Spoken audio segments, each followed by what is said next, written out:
রহমতে আমরা ভালো আছি। মাম্মাম যাচ্ছে হিরো দেই মিষ্টি, দেখেন কত সুন্দর লাগে না এই বিল্ডিংটা যাচ্ছি। আসসালামু আলাইকুম, কেমন আছেন সবাই? আশা করছি সবাই অনেক ভালো আছেন। আপনাদের দোয়া আল্লাহর রহমতে আমরা ভালো আছি।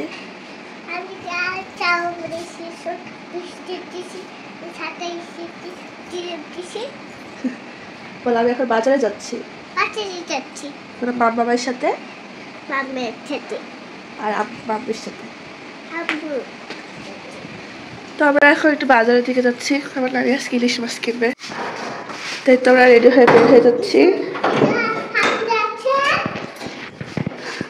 মামাম যাচ্ছে, লাগাতে চলো। দেখেন বাইরে কত বৃষ্টি হয়েছে, এই রোদ এই বৃষ্টি।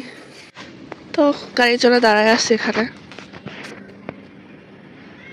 দেখেন কত সুন্দর লাগে না এই বিল্ডিংটা দেখতে।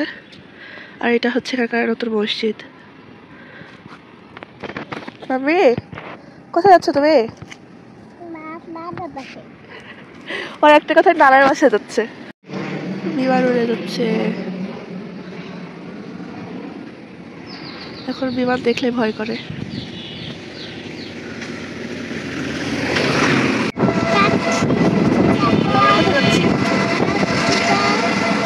বাজারে যাচ্ছি।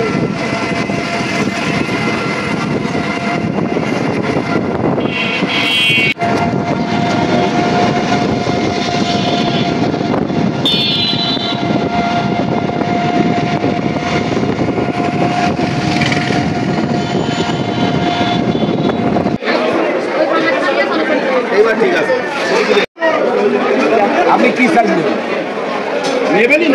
দামে হচ্ছে না তো, দামে হচ্ছে না গাইস। আমরা খাওয়া দাওয়া শেষ করে ভিডিও করছি, মনে নাই।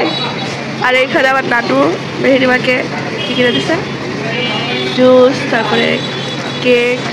আর দেখেন ফকির দুটো কি খাচ্ছে। আমাকে থ্যাংক ইউ বলো, থ্যাংক ইউ বললাম আপনাকে। Thank you. মাছ কিনতে হচ্ছে, আমাদের অবস্থা খারাপ।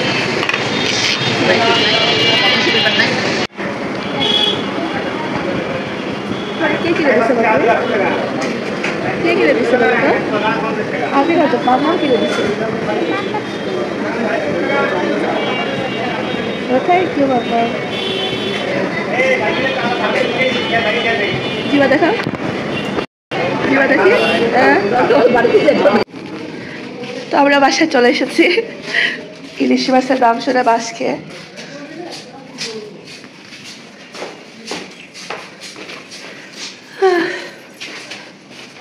আমাদের সাথে সাথে দর্শকরা বাস খেলো ইলিশ মাছের দাম শুনে। তো বাজার থেকে এসে লেগে পড়েছি কাজে। এখানে আমি মাছ রান্না করবো আজকে। আমি সব কিছু কাটাকাটি করে ফেলে গেছিলাম, পটল দিয়ে আলু দিয়ে মাছ রান্না করবো। আর যাওয়ার সময় ভাত রাইস কুকারে বসিয়ে দিয়ে গেছিলাম, আসে দেখছি ভাত হয়ে গেছে। তো আজকে যে কাহিনীটা হলো, বাজারে তো দেখতেই পারলেন যে মাছের কী পরিমাণে দাম। ভাবলাম যে বাজারে অনেক মাছ উঠছে, এবার হয়তো বা ইলিশ মাছ একটু কমে খেতে পারবো। তো গেলাম, যে শুনি কোথায় মাছের দাম একটু কম হবে, সেখানে আজকে মনে হচ্ছে মাছের বাজারে আগুন ধরছে। সেই রকম মাছের দাম। ছোটো ছোটো ইলিশগুলোর দামই বলছে 2000 টাকা, 2500 টাকা, 2600 টাকা। সেটা পালিয়ে আসলাম। তো যাই হোক, আল্লাহ ভাগ্যে লিখে রাখলে অবশ্যই মাছ খাবো, মাছ তো খাবোই। রান্না বসাই দিচ্ছি, পাপড় ভেজে দাও। আমার বড় বড়ের মধ্যে এই কেকটা অনেক বেশি পছন্দ, তো মেহেরিমাকে কিনে দিল, বাট মেহেরিমা অল্প একটু খাইছে, বেশি খাই না। আর আমি একটু খাইলাম, আর হচ্ছে আবার একটু রেখে দিলাম। তো আপু আর ভাইয়ারা দেখতে পাচ্ছেন আমি বিকালের নাস্তা বানাইছি এখানে, যেটা আমি সকালবেলা ভিজিয়ে রাখছিলাম। আর এই তো আমাদের নারী রাত্রির এখন বিকালের নাস্তা। আপনারা কারা কারা আমার মতো এইভাবে চানাচুরার মুড়ি একসাথে দিয়ে খান? বাসায় আজকে যেহেতু শশা নেই, তাই শশাটা অ্যাড করতে পারলাম না, একটু লেবুটা চিপে এর করে দিব, আরও বেশি টেস্টি লাগবে। তো আজকের ভিডিওটা এখানেই শেষ করছি। কেমন লাগলো অবশ্যই কমেন্ট করে জানাবেন। আর দেখা হবে নেক্সট আরেকটা ভিডিওতে। সবাই ভালো থাকবেন। আল্লাহ হাফেজ।